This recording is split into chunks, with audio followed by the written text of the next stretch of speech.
What's up, everybody? Miss Lynch here, and this is the first part of Chapter 10's lecture, okay? So hopefully you have all your stuff good to go in front of you. Let me just get set up. I am going to, where am I going to stop today? Stop here, okay. Goes out of my sight. Get out of my sight. Okay. All right, so Chapter 10. Democracy in America, 1815 to 1840.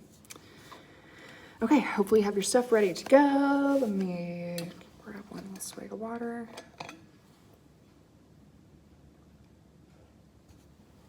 Okay. Here she goes. Okay. All right, there we go. Slide number 1. So, the triumph of democracy. All right, property and democracy. Those are things we've talked about quite a bit before. So, with regard to freedom, political democracy was intimately connected with the market revolution, which we talked about last time. That was the change in the growth of our factories and the incorporation of that into the economy, okay? So, the market revolution and territorial expansion. Okay. Again, something we talked about before and something we will talk about some more because westward or territorial expansion, we're still in our early phases of that one, okay?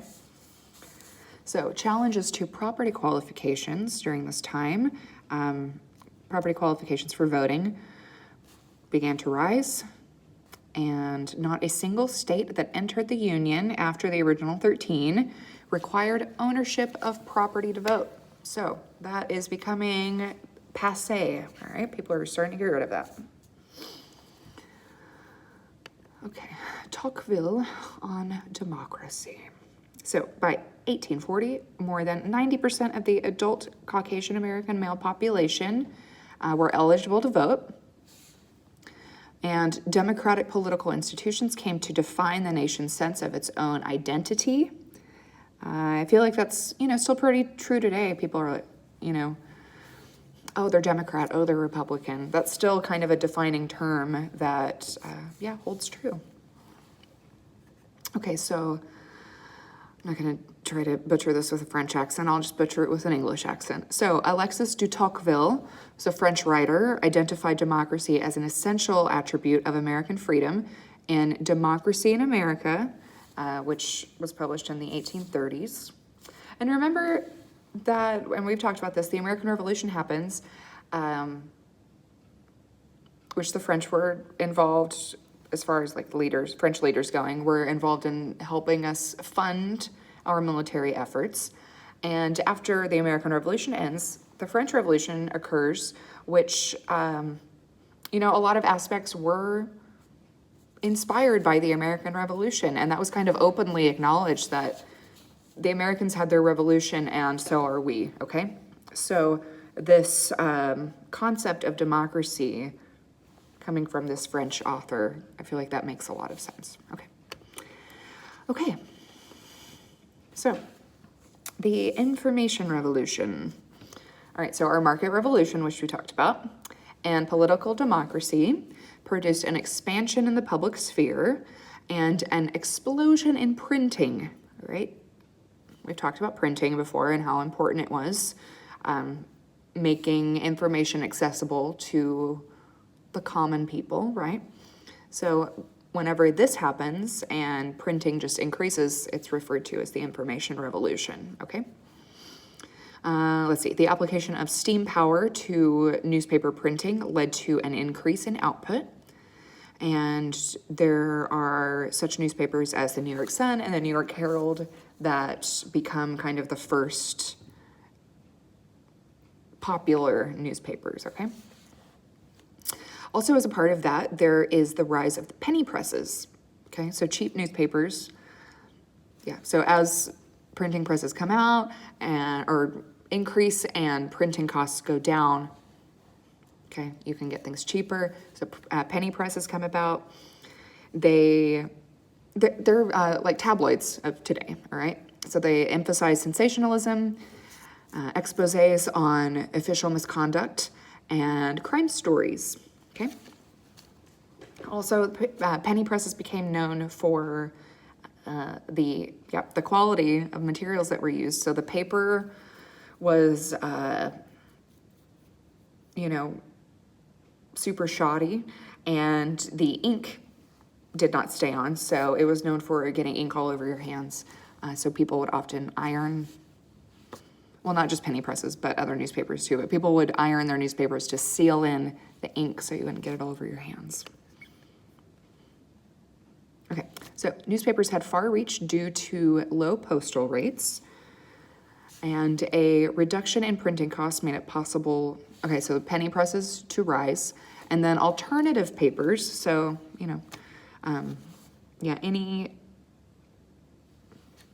any other paper that wasn't your city's main newspaper was considered to be alternative. But so we have alternative papers that were started by African American communities, labor workers, and abolitionists, which that is important to note.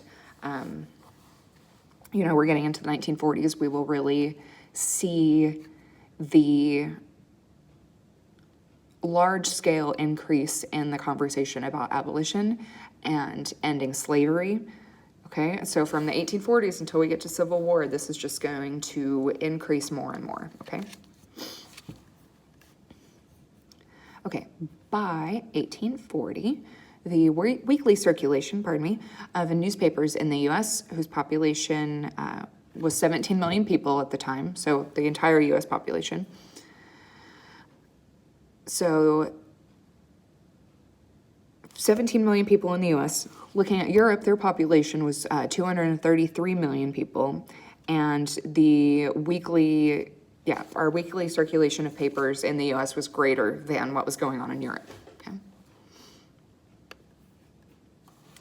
Alrighty. So the limits of democracy. All right. As with the market revolution, women and African Americans were barred from full democracy.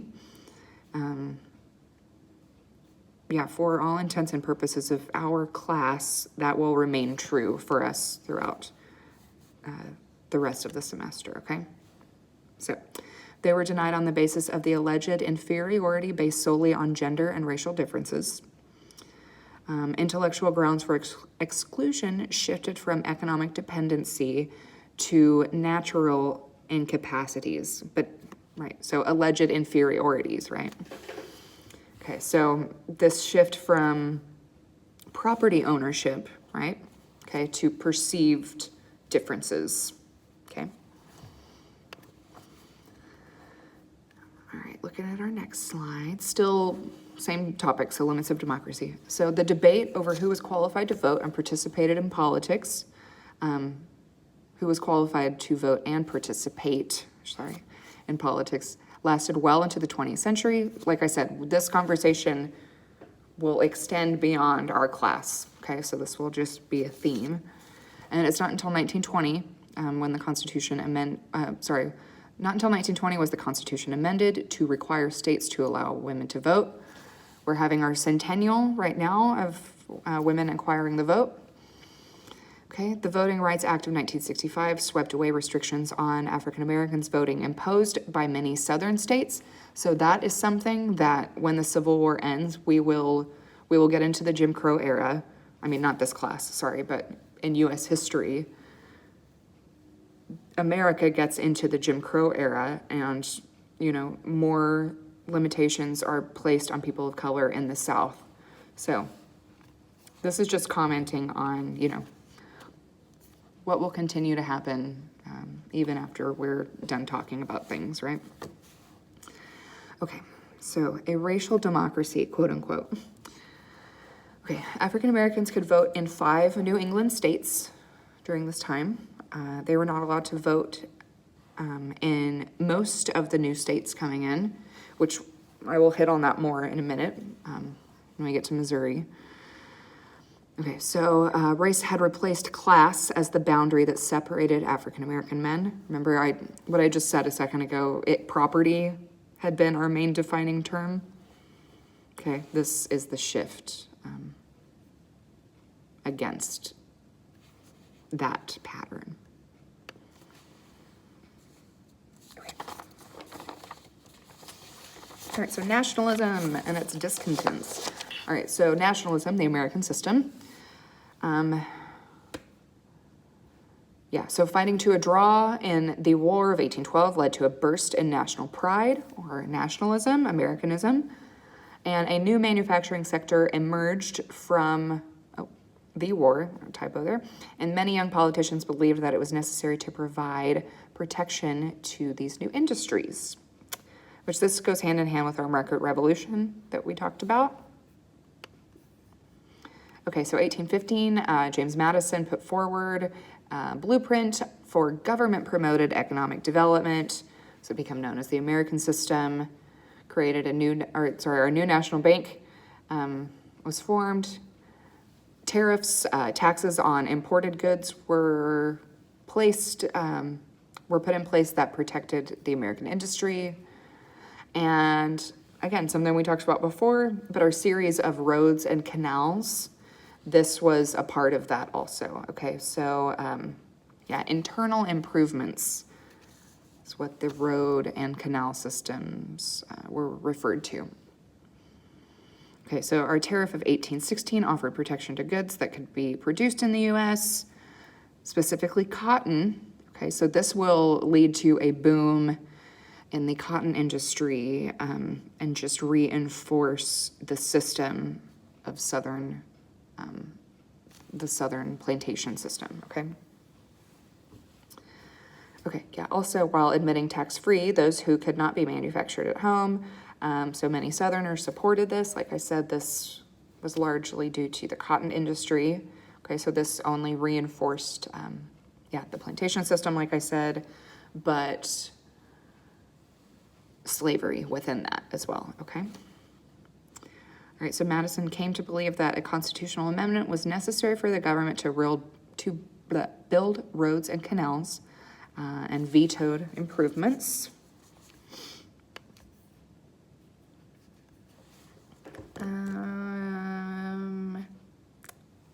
Okay, I won't get into this a whole lot, but so we had our first Bank of the United States, develops into the second bank, who'da thunk? But so the second bank was a profit-making corporation, served the government, acted as the government's financial agent, issued paper money and collected taxes, and also paid the national debt, okay? I guess I really just wanted to hit on the fact that they were printing paper money, and paper money was becoming more and more the norm, okay? Okie dokie.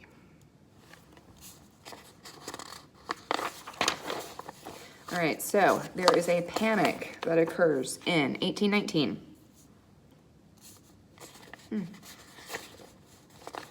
Oh, okay, I didn't miss anything. Okay, so the Second Bank of the United States participated in a speculative fever. It swept the country after the War of 1812. The resumption of trade with Europe created a huge overseas market for, what do you know, cotton, grain as well. Okay, coupled with the expansion that was going on in the West, this all stimulated a demand for loans so that people could purchase more westward land, okay? And as early as 1819, as European demand for American products declined. Okay, so yeah, coming out of this War of 1812, they need these American goods because of the devastation that occurred across Europe. So as that stabilizes, decline goes down, and this economic bubble bursts, right? Okay, so the Bank of the United States and state banks began quickly calling in loans from these people trying to move west, right? So farmers and businessmen who could not repay those loans had to declare bankruptcy. And this leads to a panic.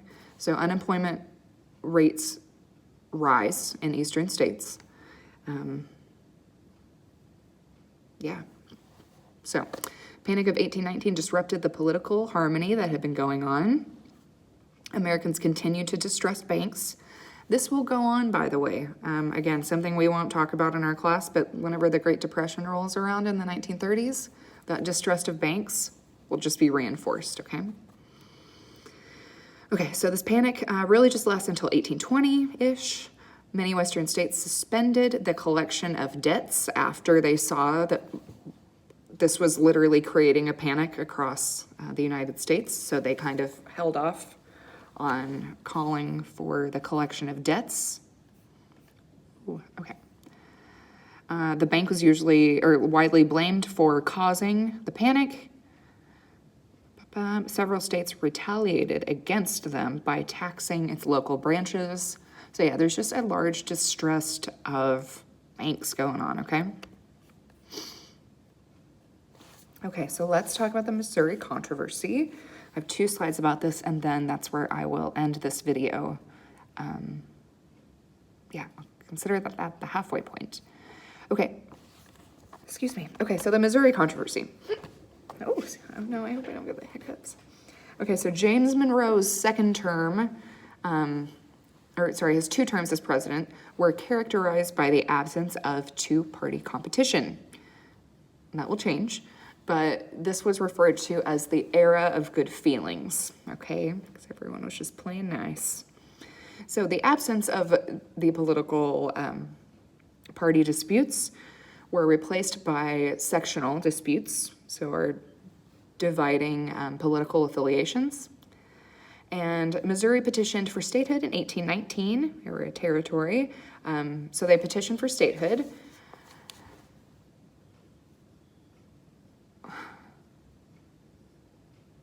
Sorry, I weirdly worded that. They petitioned to Congress. Okay. So they wanted this area part of their Louisiana Purchase. So they requested territorial legislators to draft a constitution in preparation of becoming a state. And in doing that, the topic of slavery enters the conversation, okay?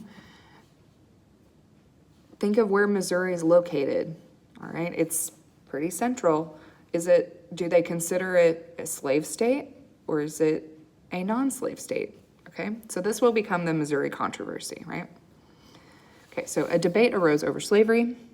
Missouri's slave population at that time had already exceeded 10,000.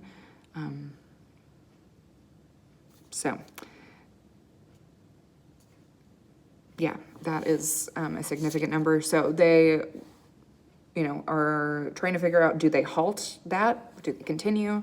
But so, okay, James Tallmadge, who was a Republican congressman from New York, moved that the introduction of further slaves be prohibited and that children of those already in Missouri be freed at age 25, which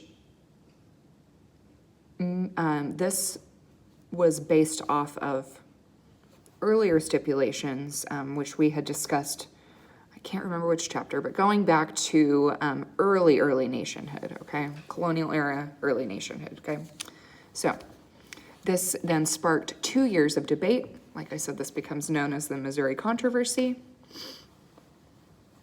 Okay, so Tallmadge's proposal passed the House, but not the Senate. And in 1820, Senator Jesse Thomas of Illinois proposed a compromise. So, Missouri would be authorized to draft a constitution without Tallmadge's restriction, aka the Missouri Compromise. Okay, so this was adopted by Congress that year, and it stated that so Missouri was admitted to the Union as a slave state, and to maintain sectional balance, Maine was then way up there. My hand is even reaching the frame. Maine was admitted as a free state, okay? So that was the compromise. You can have a slave state, and then there would also be a free state, all right? Okay, so Congress then prohibited slavery north of Missouri's southern boundary. Okay, so this will become what we eventually know as the Mason-Dixon line. Okay, the Missouri debate highlighted that the westward expansion of slavery was a passionate topic, regardless of which side you were fighting for, that would eventually prove to be hazardous to national unity. This is true. This will lead to the Civil War, right? Okay, and raised for the first time what would prove to be a fatal issue, which is the westward expansion of slavery.